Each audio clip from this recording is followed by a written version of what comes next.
with through an international tribunal. Were there on October 7th? Absolutely. Okay. But the amount of committed on October 7th pales in comparison to the metric ton of that Israel has committed before October 7 and after October 7.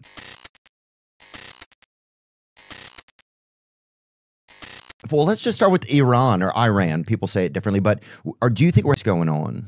I'm really concerned. I'm fearful. We have a possibility where we're going to blunder into another war in the Middle East. And just today, actually, to make some news, Thomas Massey, who's a principled Republican, and myself introduced a war powers resolution saying that the president should not get into a war with Iran without coming to Congress. You know, the president, to his credit, ran against the war in Iraq. He ran saying, I don't want any wars. And the reality is that if we strike Iran, they start hitting us back and hitting our troops in the Middle East, terrorist activity. That's going to cost this country a lot of money that should be being spent here at home. It's going to mean people could die who are serving the country. Oh, yeah. Well, let's take a look at this, at the bill that you guys were thinking about. What is it called? It's called the War Powers Resolution to Stop a War with Iran, which basically says before the president does anything to go into war with Iran, he's got to get a vote in Congress.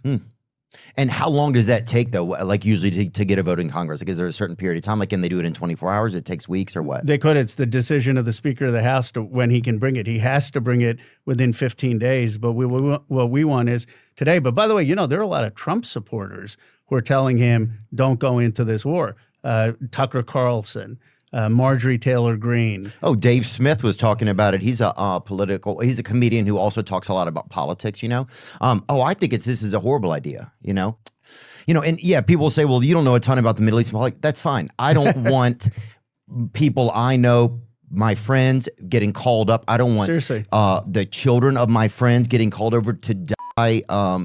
I don't even understand how it's an option. The only reason I even kind of want it to be possible is that if Israel like goes to war with Iran, then they'll at least stop killing Palestinian people for a day or two, right? You know what I'm saying? Like that's like it's like at least point the guns that way, you know, kind of that's where some of my thoughts are. Well, you've been such a courageous voice on Gaza. I mean, you look at what's going on there, right? Did they actually do conscription in the U.S.? I mean, yeah, they did. They did the draft, but given the lack of appetite for going to war and the military manpower necessary, I could totally see it because our numbers, like our military's, the military has a amount that they need to hit in terms of new enlistment, and enlistments have been pretty fucking low for like the tail end of the war on terror. And the enlistment numbers actually went up a lot because of 9/11. While the military can still serve as a domineering force all around the world with the poverty draft that it has, you still need so many more troops. And in the absence of some 9/11 style situation that creates a incredible amount of patriotism. Oh my God. Take a day off, dude. Stop sending me the same link over and over again. It's like not even that long of a link, but I'm just now annoyed because when a chatter who has subscribed and has the privilege of sending links, okay, and you can get this privilege as well by subscribing for $6 or for free with a Twitch Prime by connecting your Amazon Prime account to your Twitch account, okay? When a chatter gets the link privileges that they get only by subscribing and supporting the broadcast, the Piker Broadcasting Service by doing so, because there's no ads on here, they think that I have to click on it. When I give you a verbal warning and I tell you I'm not going to click on your link and you just keep spamming it, I am going to give you a day off. When you come back, if you continue doing this, I'll give you a week off. And if you continue to do this, I will permaban you.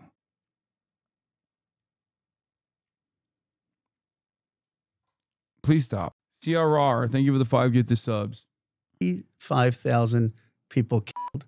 Now, Israel says some terrorists, and they're right, some terrorists, but most of them women and children. Yeah. You've got 130,000 people injured. You've got over 600,000 kids who are not in school there.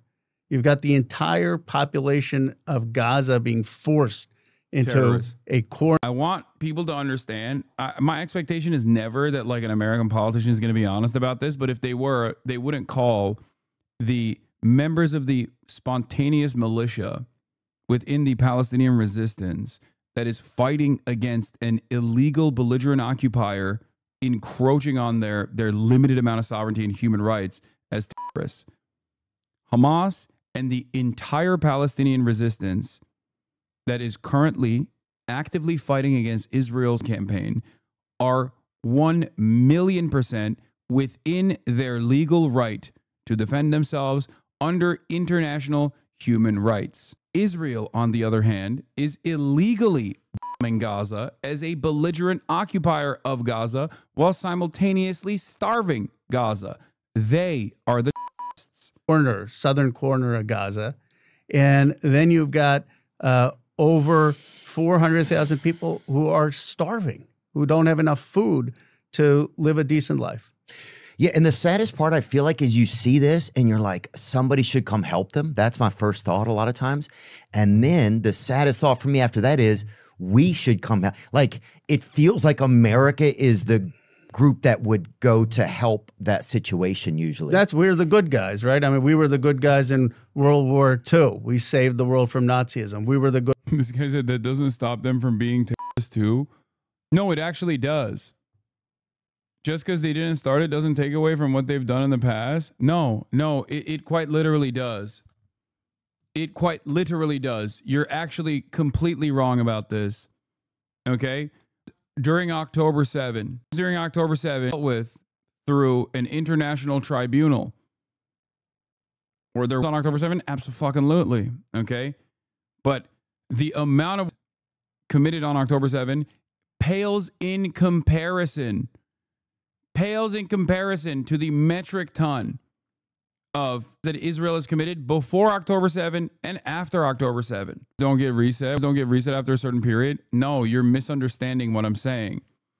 An international tribunal that would accurately assess who was responsible for any on October 7 and also all of the post October 7, which are so vast, it would be virtually impossible to accurately make an assessment there. Okay? And even before October 7, like the Israel is engaged in, like the crime of an apartheid state. Even the acts of resistance historically are usually matched against what the true responsible party, the settler colonial occupying party, has done. This is why, while there are some criminal penalties that are given to people who have resisted against violent criminal occupation, they are limited in terms of the amount of crimes, the actual that are supposed to be the actual war crime litigation against the occupational force. Good guys in the Cold War. We stood up to the Soviet Union.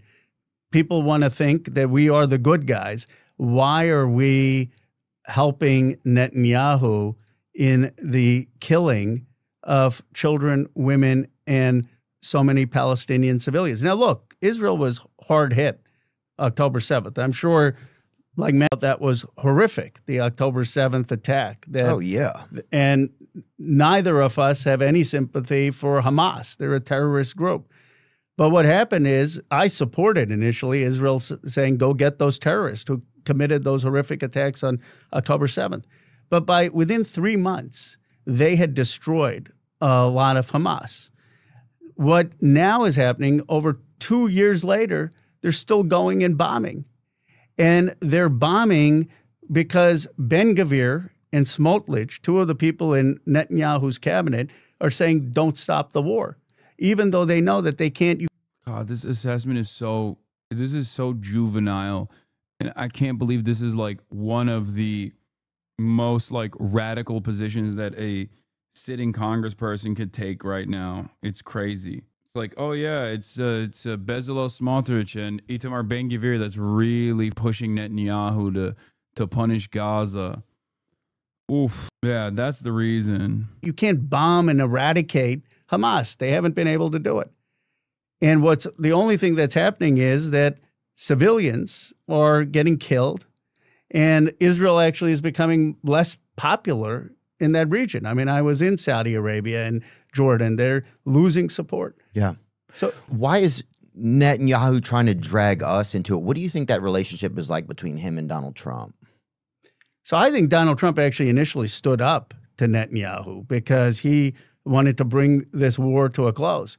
And he didn't want to get dragged in initially to a war in Iran. I mean, you know what Trump's courage was, why he became president in 2016? Do you remember the Republican stage? And they all asked, are you for the Iraq war?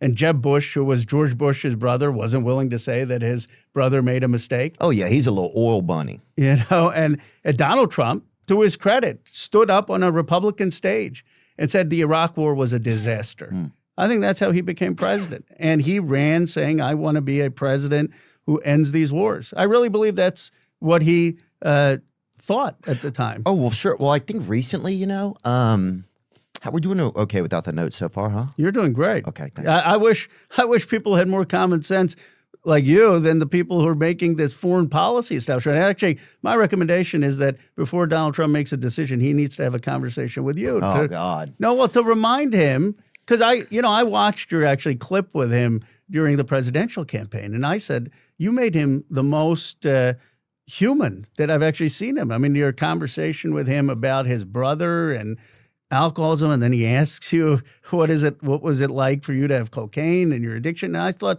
wow, this is like him. I'm not gonna lie, I think Ro Khanna's team got that from me. That was my bar for bar. Having a normal I conversation. know they watch. And if you're watching right now, Ro Khanna's team, okay, if you're going to give him some talking points, give him some better talking points. Stop with this like Hamas terrorism. They're destroying Hamas terrorism, or Itamar Ben-Gvir is actually pushing them to do this, pushing Netanyahu to do this. That's not the truth, okay? Come on. Conversation. Yeah, felt pretty normal. And so, but I think, do you know anyone, Theo, in your life who's like, yeah, we should go out and go to You war? interviewed him at the DNC? Yes. I've also interviewed him at the Bernie rally as well. Or with Iran? Like any of the folks you talk Nobody. to? Nobody. Even like hardhead, like even guys who like former Navy SEAL, no, none of them. Nobody is saying yes. And I felt like the biggest thing there's so many things right now, and it's They do not know who you are, little bro. Okay. like that I feel like in the world that are kind of stressing people and making people nervous. But one of the things is I felt like it was supposed to be America first. Like we're focusing on like, what are we doing to get things back into America, right? Exactly. To like increase like the purpose of being an American, to refill like our hearts with blood and like and make us feel something again here and make us be excited about being an American, right? Yeah. And I felt like that was what a lot of the energy was for. And then now that we're caught up here and it feels like we are just working for Israel, I think to a lot of people, it's, I don't know, you just really start to feel very disillusioned pretty quickly. Also, Ro Khanna literally defended what Israel was doing at the DNC nearly a year since 10/7. So this 2-month narrative that he's talking about right now is such bullshit, and I expect nothing less from Ro Khanna. Yeah. I mean, I talked to him directly. I was like, Israel's doing a genocide. He's like, well, I wouldn't. He was like, oh, I wouldn't say that. I wouldn't use those words. I was like, well, I would, because that's what is going on. And many human rights groups would also use that term. And I don't mean disillusioned in people. I don't mean disillusioned in like the human beings, but this disillusioned in our leaders, right? You start to feel like, I don't know, at one point, neither one of these parties is helping us. Well, they both seem like parties for Trump that just to have feel gotten us into something. war. I mean, $6 trillion it cost us into Iraq and Afghanistan. And we need now an anti-war movement in this country. And I don't think it has to be Democrat or Republican. I think Americans are sick of war.